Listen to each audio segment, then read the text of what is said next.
Michigan's congressional leaders, civility is a priority for progress. Is sponsored by Delta Airlines. Please welcome Senator Gary Peters, Senator Debbie Stabenow, and to moderate the discussion, Harold Ford Jr., Vice Chair of Corporate and Institutional Banking at PNC Bank. All right.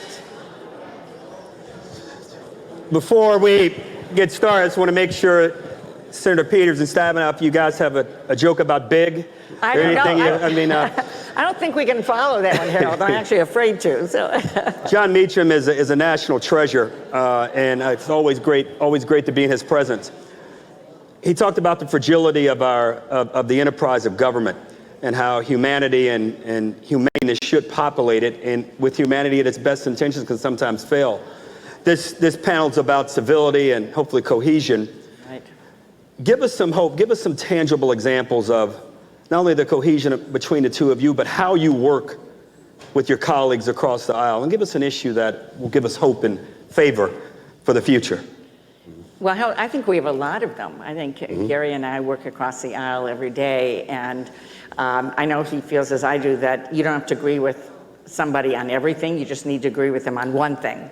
And then you solve that, and then you find somebody else that you agree with on one thing, and then you go from there. So the latest thing for me was in the middle of the crisis around baby formula, which we could talk about how all that happened, but we came together. It's under my committee, half of the baby formula goes to WIC moms and babies.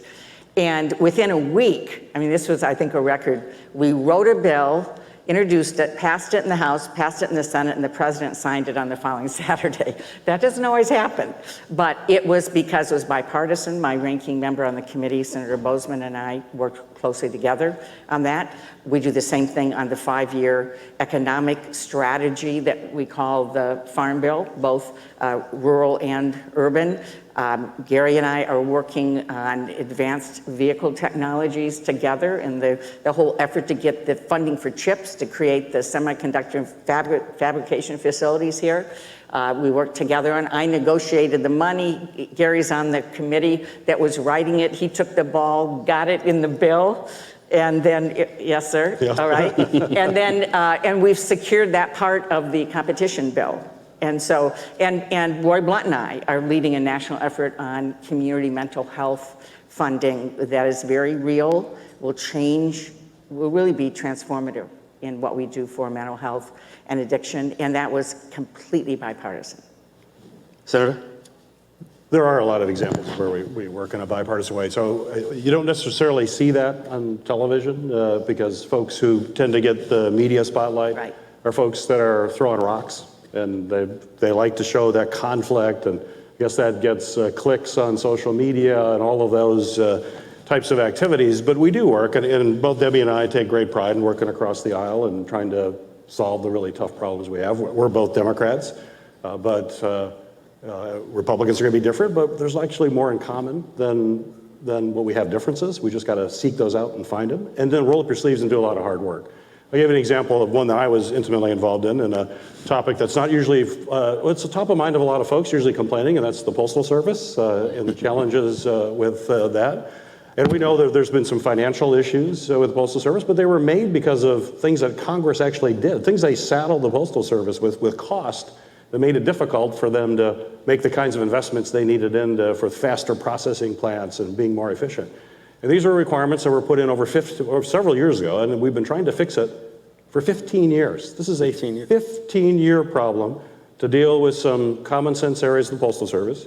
You know, if you ask anybody how to fix the Postal Service, you will get a lot of answers to that. But unfortunately, not everybody agrees on all of those answers. So I tried to say, okay, I'm in the committee, I chair the committee that oversees Homeland Security as well as government ops, which is postal. I said, let's just focus on what we can fix so we can make sure the Postal Service stays with us for long into the future. It's in the US Constitution. This is a fundamental organization for our country. And they have requirements. They required, in the past, they required the Postal Service to pre-fund all retiree health care, no matter the age of the person in the organization. There's no company in America that does that. There's no governmental agency that does that. There's no state or local government. Nobody does that. The Postal Service was saddled with that. They couldn't integrate with Medicare. You know, some of these kinds of things that everybody takes for granted, but wasn't the situation with the Postal Service. So I said, let's just put them on equal footing. And we worked to get the coalition of folks. I got over 24 co-sponsors, over the 10 Republicans necessary in the Senate to make that happen. And we were able to get it passed after 15 years. And what this means, it's going to save the Postal Service over the next 10 years $50 billion. $50 billion that will go into making sure that they can continue to deliver mail that so many people rely on for medicines and small businesses to get their packages that they're selling online. But it's that kind of thing that we were able to build together. It didn't get a lot of press. I wasn't throwing rocks at anybody, but we were solving a problem. We were doing it in a bipartisan way. And now the Postal Service will be more financially secure for the foreseeable future. That deserves some applause. You don't hear many things. We save $50 billion and it works better. I always want to call Senator Stabenow Debbie because we got elected Congress as same year. That's Senator right. Stabenow, we were both 5 years old, by the way, 1996. Yeah. Senator, is it harder to work in a 50-50 Senate, or is it easier? Or obviously you're in the majority, so that's something that you covet.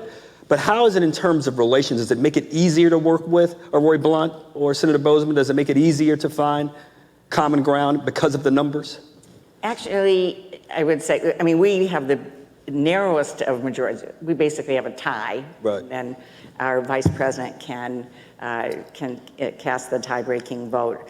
I think on the things I work on, I have had these relationships longer than this term. And so that has made a real difference that regardless of the numbers, frankly, or who's in the majority, we've been able to work together and to do things. I think it is, from my perspective, been more difficult to get the momentum on a number of things, particularly because Leader McConnell wants to be in the majority. And so he doesn't want a lot of accomplishments coming for President Biden or the slimmest majorities in the Senate. Now, we've been able to get past that. We had Secretary Buttigieg here, who's amazing, and talking about what we've done on transportation. But that was with a President Biden, majorities, Democrats, House and Senate, and luckily we had 19 colleagues, Republican colleagues, that joined us in the Senate. To be able to get this done, which is terrific. But the leadership came from folks that actually wanted to get things done. And so, which, you know, from Leader McConnell's standpoint, he's laser focused on wanting to be majority leader. And so we have to go around him. I mean, right now we're working to see if we can't do something as it relates to gun safety. I was on the phone today, focused on this. We have to do something. We have to do something, and we're looking at something that may be able to do both common sense gun laws with strengthening mental health. It would be fabulous if we could do both. But what I've seen in the past with Senator McConnell, working with him for a long, long time, he would rather drag it out, have the emotion go away, and kind of have it fade away at some point, which I don't see. I see it very differently this time around. I mean, we don't have to live like this. We don't have to live like this. When you talk to folks in the young people in Oxford, or when we talk to folks, you know, all across Michigan and the country, we don't have to live like this and be worried about our kids and grandkids.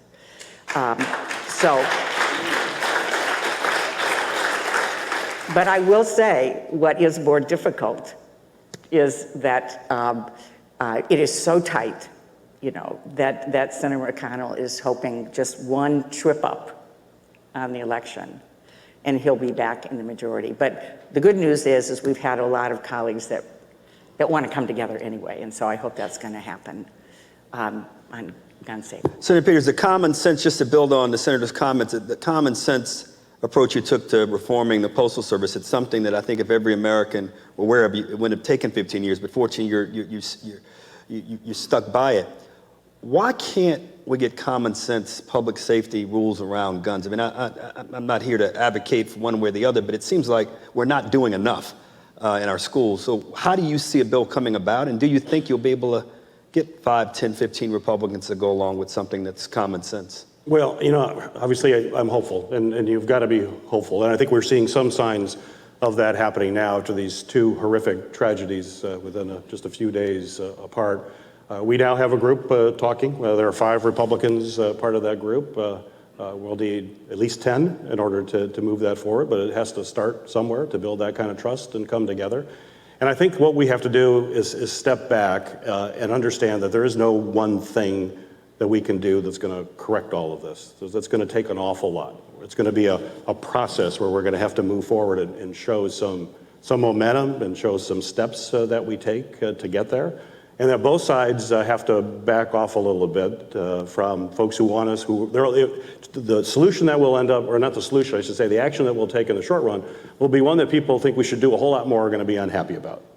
But it's also the people who want to do absolutely nothing are also going to be unhappy about. It's moving forward. My view, one thing, for example, is to have the background checks reviewed and to make sure that we eliminate some of the loopholes that exist for the background checks to make sure people aren't able to possess weapons that shouldn't have them. You know, I'm a gun owner. I believe in the Second Amendment. I love pheasant hunting every season here in Michigan, but there's some common sense things that all gun owners believe, and that's the fact that some people just shouldn't have a weapon for a variety of reasons. We have good law in place, but these huge loopholes that you can buy it at a gun show, you can buy it online, makes it really ineffective in a lot of ways. What will Democrats have to give?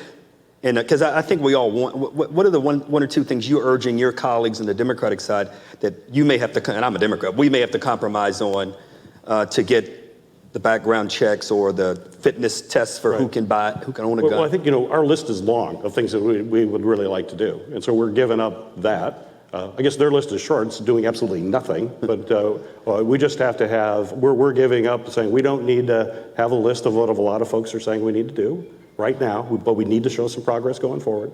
And when we get the kind of counter argument we get is, well, this is not going to fix what happened at this particular incident, or it's not going to fix what. But the thing to think about when it comes to gun violence, and I want everyone to think about this here today, we've just gone through 2 horrible mass shootings, but today, as we sit here, 100 people are going to die of gun violence in this country.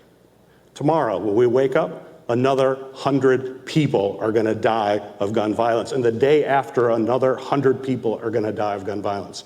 Doing this background check will save lives. We have to come together as a country and say, this may not be the complete solution, but God, we have to do something. Let's save lives now and work on other issues later. Yeah.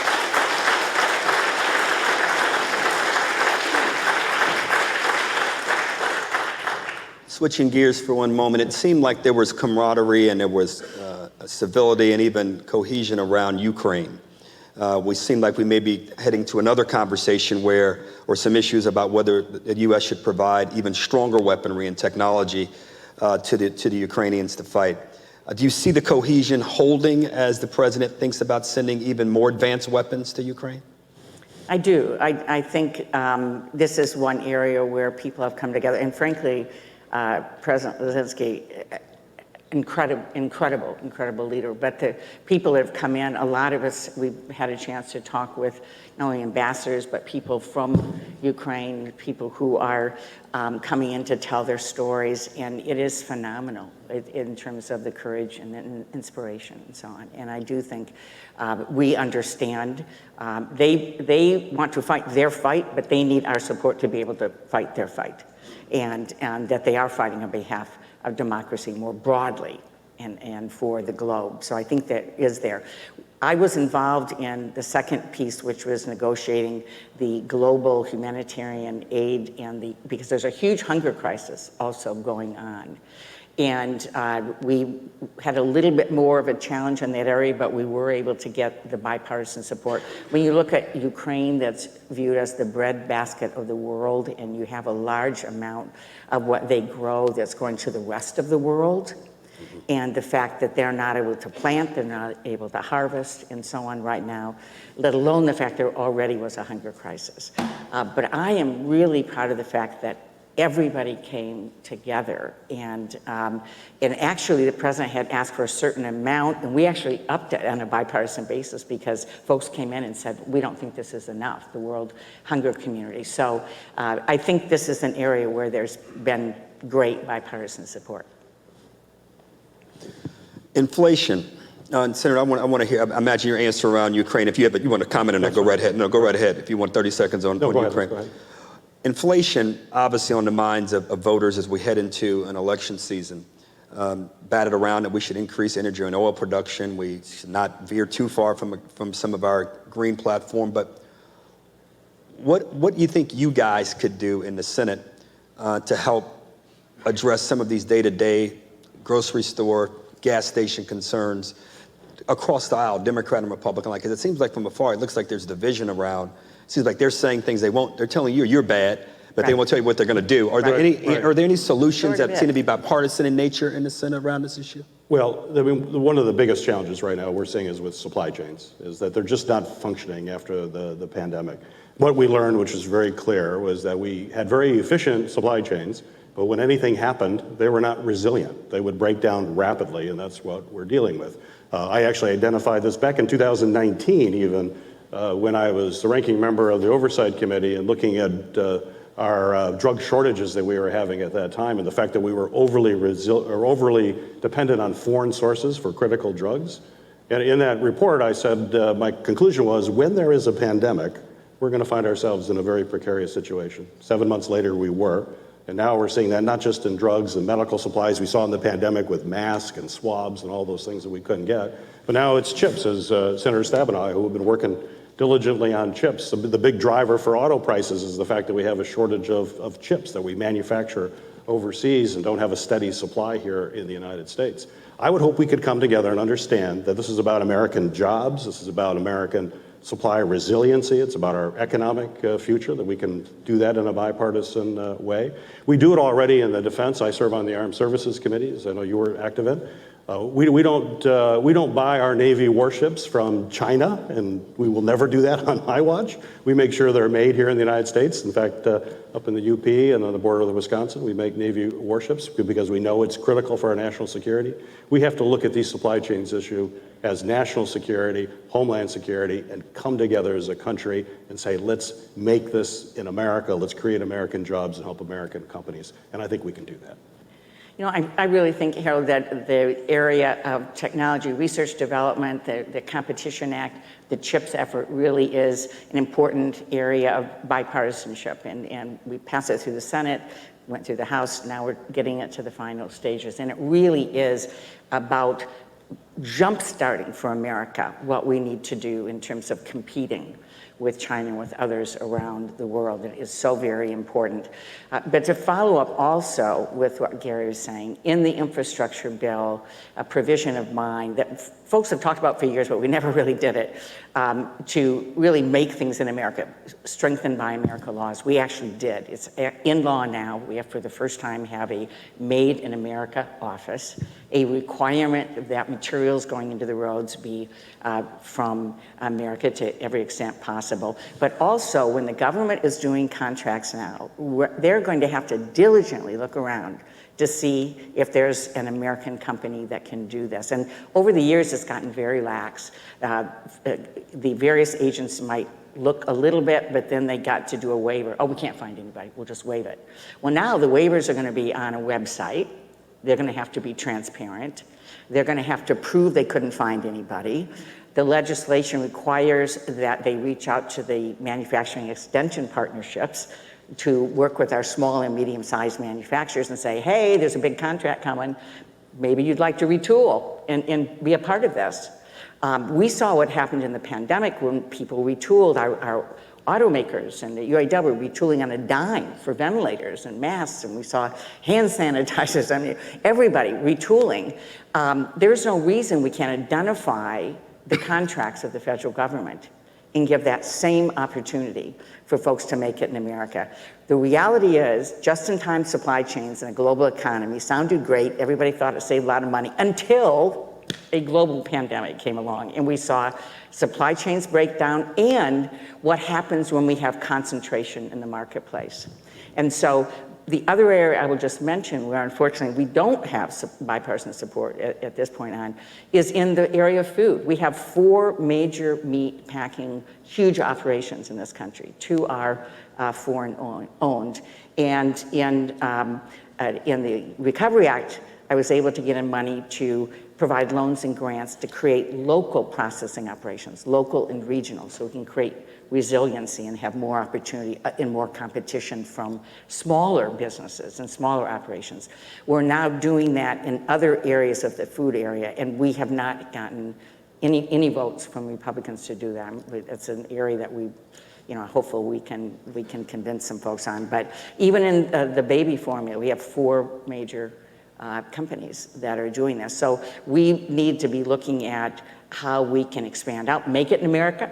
Tax credits are going to be important, clean energy, electric vehicles, wind, solar, all these things to bring jobs home that we need to do. And there's no reason. This can't be the decade and, next number of years where we just rock and roll, both as Michigan as well as our country. But it does take a concerted effort to say we're going to strategically have the tax credits, the support, the workforce development, the other kinds of ways to support businesses to do things here at home and decide that that's the strategy for America. And it's exciting to see a White House that sees that as the strategy. We're all working hard to move forward on that strategy. And if we can continue to do that, Michigan will be the leaders. I have no doubt the innovation, the leadership is here. So we just got to have the right playing field here for us to be able to really soar. A light note as we talk about camaraderie, we got no time left. Who's your favorite, present company excluded, favorite Democrat and Republican to have dinner with in the Senate? Favorite Democrat? Democrat and Republican, present company excluded. Let me think about that. Go ahead. I have to have Deb. I can't say Deb. Deb's present company excluded. Chris Coons. Chris Coons of Delaware, you're Democrat. As a Democrat, and Dan Sullivan from Alaska.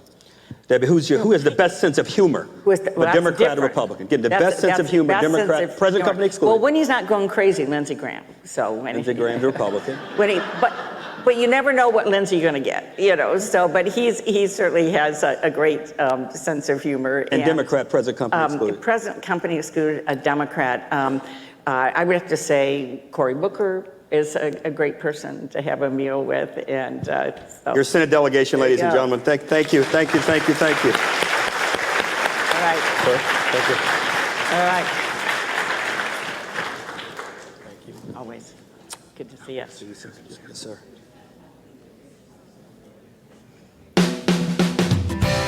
Joining Harold Ford Jr. on stage, please welcome U.S. Representative Debbie Dingell, U.S. Representative Bill Huizenga, and U.S. Representative Elissa Slotkin.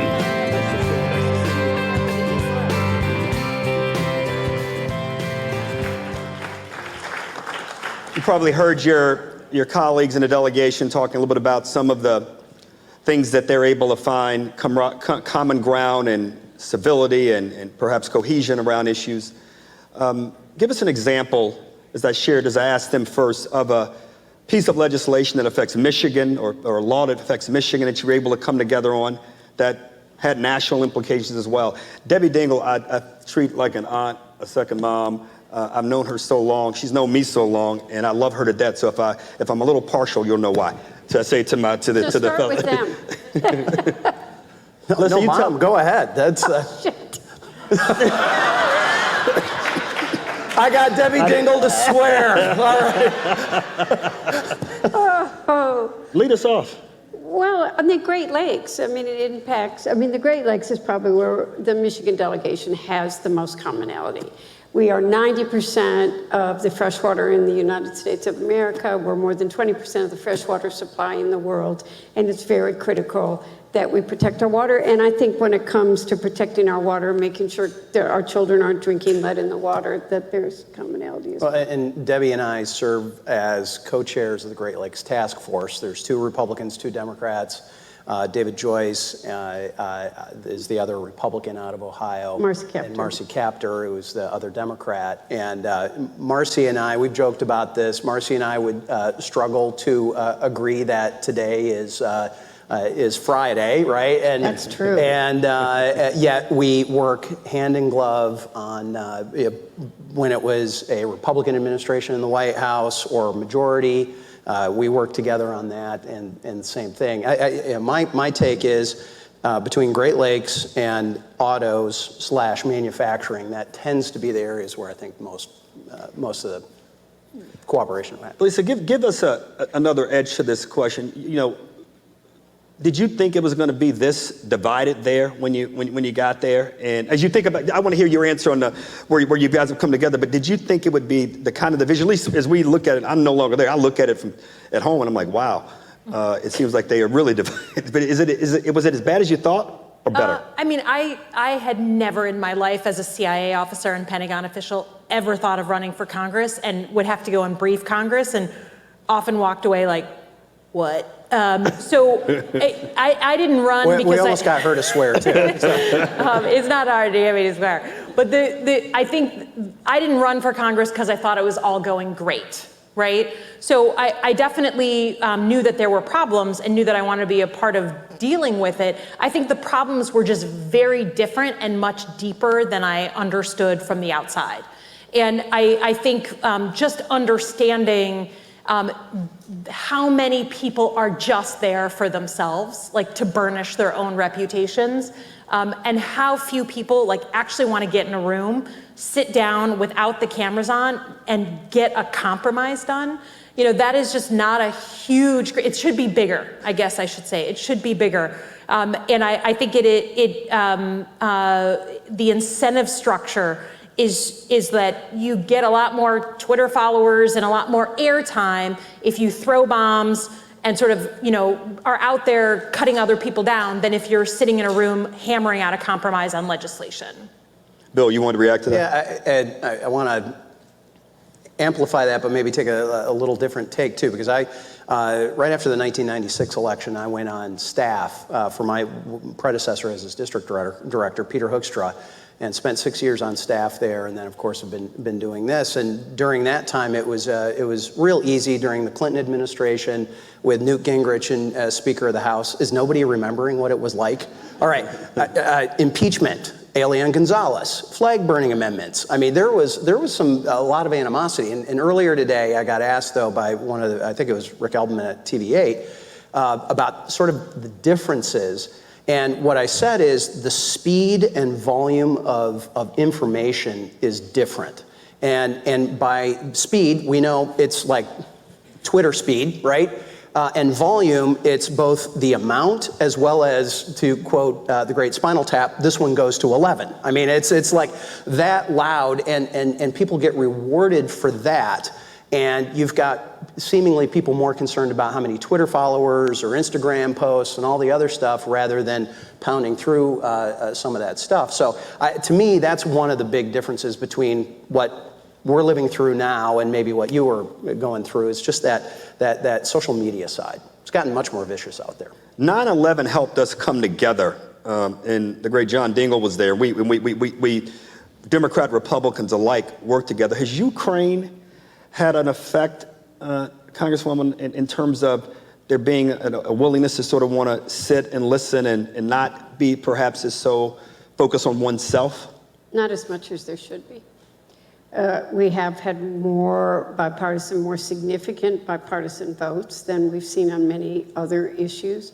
But quite frankly, I'm sort of stunned at the number of Republicans that have voted against some of the aid that Ukraine needs. We've made security briefings, very classified briefings, more partisan than they should be. And I think I'm listening to both of them, and I've looked at life from all sides now. I guess Ted Koppel has me singing. I remember those years, and you'll also remember that John and I were close friends of Newt Gingrich, and you could still disagree. And I look back to those days, and there were still people would get in the room and knew they were Americans, and we needed to look things out. And quite frankly, I never thought I'd be in a screaming match with any member of Congress on the steps of the Capitol. And that member did it deliberately. I believe it or not, it was Rashida Tlaib that kept saying, don't do it, don't do it, don't do it. And it was Maxine Waters came out, it was Maxine Waters or me, better me than Maxine. But I think there are members, not you, but some of the Freedom Caucus that would rather they want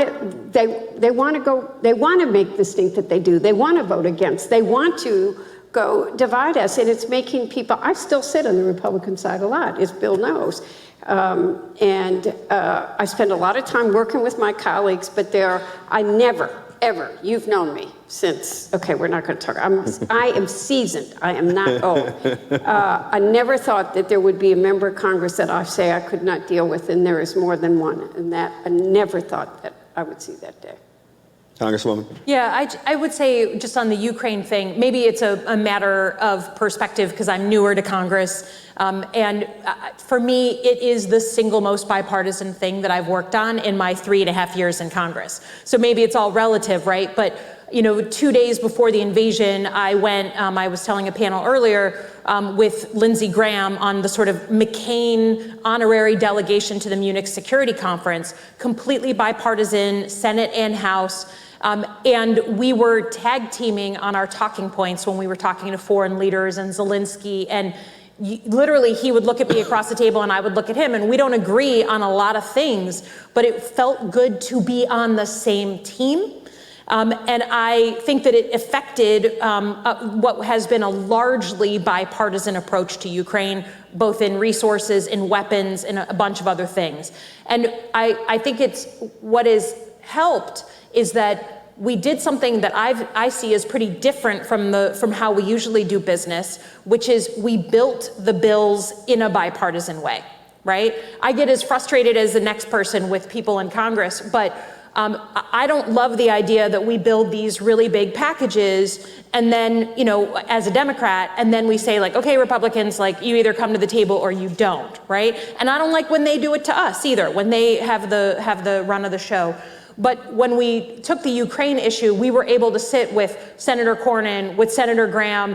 We did a big Ukraine Lend-Lease bill that got overwhelming bipartisan support because we built it from the ground up as a bipartisan bill.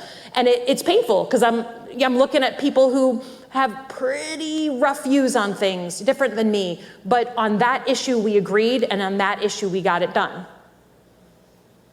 But in the old days, the number of people that voted against it. And when I'm not old, but in the we have a very famous, chair of the Foreign Affairs Committee from your area who said politics stops at Ocean's Edge. That doesn't happen in the House with all members anymore. Or quite frankly, one United States senator kept Ukraine aid from being voted on in the Senate for a week that made a difference in people's lives. I grew up in Washington. My dad was in Congress, and he served on the Ways and Means Committee, and literally once a week, he was the chair of a subcommittee. The Republicans and Democrats rotated, would come to dinner, and I got to know their kids. We'd be downstairs doing things we shouldn't have been doing, and I'm like, shouldn't they all be in the problem solvers caucus? But that's another conversation. As you think about what Debbie has said, and you think about your colleagues, are there things that you wish the Democrats did differently, or you wish that your own party did differently? Actually, we would agree, Elissa and I. So, and Elissa hit the nail on the head. Things work best when you start not only on both sides of the aisles, but at both ends of the building, frankly, and you try to build that consensus. I am in the process of measuring twice and cutting once mentally, and I don't want to be the skunk at the garden party, but I sit on the Financial Services Committee, chaired by Maxine Waters. We have some challenges when it comes to bipartisanship, and that has historically been one that had been a bit more bipartisan, somewhat like the appropriations committees and some of those others, others. Some would argue it started under Republicans. Some would argue it started under the Democrats. It probably started under Dodd-Frank with the bill. And I'm not saying Barney Frank. In fact, I served one term with Barney and have great, deep respect for him because he was smart and he was intellectually honest. And when you disagreed, which you knew you would, he would at least listen, and then he would tear you apart. But he would get in there and on substance. On substance, it was exactly right. It was on substance. It wasn't on personality or whatever else. So can we do better? Absolutely. Will we do better? I can't guarantee that. The challenges that we all have in the House is that it's simple majority. And there is a very narrow majority at this point, and I know you got to get consensus and move ahead. And what it feels like oftentimes is that the House is going to go out, kind of push the envelope, wait for the Senate to come back in, because by definition, for the most part, they have to get 60 votes, so they have to have that compromise. And by the way, they need more Senate votes, Republican votes, than they need House votes, or can even afford to lose on the Democrat side with a 5-6 seat majority. And then it's always like we come back for that second bite at the apple, if and when there is a second bite at the apple. But I can't guarantee that it's going to be different, and that may be more the nature of the House at this point. Congresswoman Slotkin said that you're starting at the ground, everybody. Can you all do that with guns? Can you do something around that with working with Republicans, Congresswoman Dingell? Well, or is it you can't he's out the bottom? I mean, I was there in '94, as you will remember, and honestly, there would not have been a gun bill. John Mich and I were talking about this. There would not have been a gun bill in 1994 had it not been for John Dingell, who is a board member of the NRA. I'll never forget that night as long as I live. Bill Clinton must have talked to him 15 times that night. The first conversation, he said to the president, "I promised my father I would never do this." Fred and I actually talked to John right before he died about some of the gun legislation too. I believe that, and I remember going with Fred Upton over to talk to John Cornyn after the Parkland shooting and talking about red flag laws. I believe that we need to do a lot, but I just want to believe, I have talked to a number of Republican senators, I've talked to many Republican House colleagues of bills, that there is some common ground, that hopefully we will not all go to our corners, as we all do. That's what happens every time there's a crisis. We go to our corners, we stand our ground, we get into test-run fights with each other, and we don't get anything done. And, how many shootings do we have to see? How many children do we have to see shot? Every one of these massive shootings have been done by someone under 21 years of age. Can we not agree that we should not sell automatic weapons to someone under 21? And I think there are a lot of your colleagues that agree with that one. I'm not going to, look, Bill and I talked a little. Universal background checks. My father shouldn't have had a gun. I've been honest about that. Wasn't honest when I first grew up because became, married to John Dingell. I was afraid. I was embarrassed. I was afraid. Someone tried to blackmail me over it. Now I talk about it because there are people who should not have guns. My father was one of them. But how do we do that? How do we protect people's rights?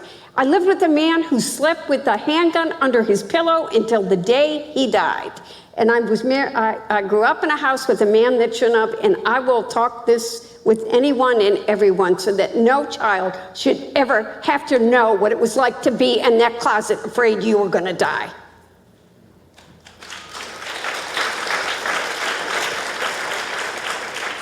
I think I will just say, I do think doing the same thing over and over again and expecting different results is the definition of insanity. And what we are doing every time we have one of these shootings is not working. Everyone goes to their corners, everyone shouts for 10 days, and then it goes out of the headlines, and then we wait for another shooting. And I'm the representative of Oxford, Michigan, where we just had our 6-month anniversary of our own school shooting. I gave a graduation speech at Oxford Virtual Academy the day after the shooting in Texas. Do you know what it is to talk to kids? A third of them didn't show up because they were scared to be in a public place. The shooting had just brought up all the emotion and trauma that they had experienced 6 months before. There is a group right now, Debbie and I are part of the Problem Solvers Caucus. We are working with a group of senators who are trying being the operative verb, to come up with something that we can agree on that will get 60 votes in the Senate. It won't be everything that I want. It will probably be more than some of my Republican colleagues wanted. Give me a tangible example of what you would want that you don't think you're going to get much of, or something you may have to compromise on. I mean, from the negotiations I've heard, there isn't an assault weapons ban in that conversation. There isn't sort of a whole series of things that we're looking at on the House side. But what there is universal background checks, red flag laws, things that the governor of Florida supports after Parkland, things that we can do when we're honest with ourselves about what's going on. And as the only one, I think, up here who's ever carried a weapon as part of her job, right? I was trained and carried a Glock and an M4 semi-automatic in 3 tours in Baghdad. The idea that we can't do anything and that we're just gonna kind of try the same process over again is infuriating. And I grew up in a gun-owning family, carried a gun every day that I was deployed, but the idea that we cannot do anything without threatening people's rights to have a gun is crap. It is crap. Bill, how do you think about this, and how do you think your colleagues will react to this willingness to compromise on some things? Yeah, and this would be the portion of the show where I will be the least popular guy up here, and I deeply respect Debbie and her story, and it's a unique story, and it's a powerful story. But I want to, no but, and I want to be clear. No one wants to see schools as a place of violence of any kind. That's why, frankly, there are gun-free zones at schools. That's why they always say, but here's the problem, people violate those, right? And none of us want to put kids in harm's way. Now, if you look at the rhetoric that's out there, that's not how people express themselves, right? So it's a little tough to come out of that corner when that's the parameters of the discussion. So beyond that, and I agree, my number one list, and my staff knows that I pound this incessantly, I hate window dressing. I hate things that make us feel good but don't actually get at root causes. And what I believe we have really missed the boat on, and not only in this particular issue about violence, but in a few other things, is we are missing the root causes of why our kids are acting this way. Because I've got 5 of them, 24 down to 15. It's my turn to get emotional. I've watched what they've gone through at school. I watched what they went through during COVID. I watched what they have gone through with suicide rates going up, violence rates going up. And we are not getting at the root causes of what these kids are going through. So we have to deal with that mental health part. We've gotten better at it. We've gotten much more open about it. But we are not there. And I've been tangible on a few things that I won't necessarily go into, but there's inequities between the way Medicaid and Medicare allow mental health access and other things that I've worked with Paul Tonko on, Democrat. And then the other thing is we clearly need additional dollars in for safety. I would love to take there's approximately a little over $100 billion that was still designated for schools under COVID spending, that if we redesignated that, we could certainly add some of the physical safety elements in these schools. Now, the problem is I just went through a school a couple of days ago. Airlocks, right, for lack of a better term, where you have to walk in and then the office has to buzz you in. That's a newer thing. We don't know what would have happened down in Uvalde if someone hadn't propped open a back door. We don't know what would have happened at that point, and it's impossible to know what would be happening. But at the end of the day, what we can't do is violate our constitutional rights either. Right? And there's debates about what those limits are and where they are, and we might have very different views of where those lines are. But whether it's the First Amendment or the Second Amendment, we've got to make sure that we preserve that. Can we do that? I think we can. What I think we're going to have a very difficult time, and we'll see what happens coming out of these Senate debates or negotiations, but I'm afraid that we're probably going to go back to a lot of the same things that have been discussed before, which have proven to not actually get any kind of true bipartisan. But one follow-up, I hear your answer, and I think it has to be a big piece, but what do you say to those that say that other countries around the world have mental health issues, and there's been evil since the introduction of mankind, but a lot of other countries don't have mass shootings? I asked that because I'm a TV personality a little bit too, and these questions are asked of us. How do you answer that question? Yeah, so there is certainly an access here that some other countries don't have. My wife's from Canada, all right? Justin Trudeau just declared that no one is going to be able to transfer a gun to their kids, to their spouse, to anybody, right? That simply just violates our constitutional rights. It does. And I'm sorry it makes people uncomfortable, but it does. We aren't them. And how we get at this is certainly a challenge. I fully acknowledge that, but I don't believe we are going to solve this by, and we can get into definitions of what an assault weapon is and all the other things. I mean, the original assault weapons ban expired. Why? It wasn't working. It wasn't. We can maybe debate on that, but it was like definitions of what had a lug nut to hold a bayonet. That was part of it. Does the magazine look aggressive? It was very, very arbitrary. And we aren't, this is why, frankly, I'm not sure we're going to be able to come up with what that solution is, but we'll see what the Senate does. We can't let the good be the end, perfect be the enemy of the good.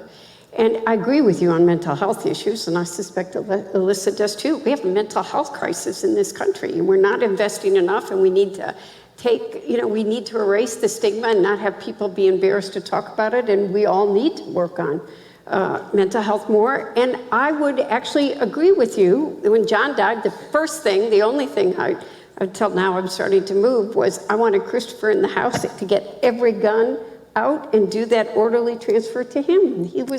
John wanted that, and that, I don't have a problem with that. But I do think 21-year-olds, at least an 18-year-old, shouldn't be able to have access to an assault weapon. But what the House has passed, H.R. 1446, H.R. 8, those are two of the big things last March 21, it would have prohibited that. 1446 would have. It would not allow me to loan a shotgun to my son to go duck hunting. And that is problematic. Sure that's exactly. Let's create some more camaraderie here. Yes. Can I end on one quick thing though? So because this is a very tough issue. You are seeing this as it's obviously very raw for all of us. What I do want you to know is that we get along better and cooperate better than what you will see in the media. You're more of a rock star. You're the den mother of the House of Representatives in a way. I am no social media star by any stretch of the imagination. But the people who are the ones that typically they're going to get all the hits. They're the ones that are going to get all the attention. But they tend to be show horses, not workhorses. And there's a lot of people who are behind the scenes that are actually doing work and are willing to have those conversations, way more so than gets portrayed by mainstream media and certainly social media. Yeah. Your favorite Republican, President Company excluded and delegation excluded, to have dinner with? Everybody knows, Fred Upton. Favorite Democrat to have dinner with? From the delegation? Greg Meeks. Favorite Republican to have dinner with? Actually, Dan Sullivan from Alaska is pretty great. Yeah, Dan Sullivan got 2 votes. I hear that. I got to meet Dan Sullivan. Oh, he's a good guy. And one last subsequent, Lisa, is it as bad as the press sometimes, maybe some of the colleagues in the Senate say that our intelligence was in Russia and what we thought the Russian army would be able in terms of their capabilities? Yes or no? Bad? Was our intelligence, did we mischaracterize, did we underestimate or overestimate their power? I mean, we previewed that this invasion was going to happen for 6 weeks before it happened. The intelligence community, I have to say, I have to defend the intelligence community. We get it wrong on lots of things, but we predicted that the Russians were going to invade. What even the Ukrainian member of Congress will tell you is that we never expected the Ukrainians to be so capable, so willing to fight the way that they are, so creative with how they're using our weapons. So I think it's a positive story all around. Ladies and gentlemen, your congressional delegation. Thank you. Thank you. Okay,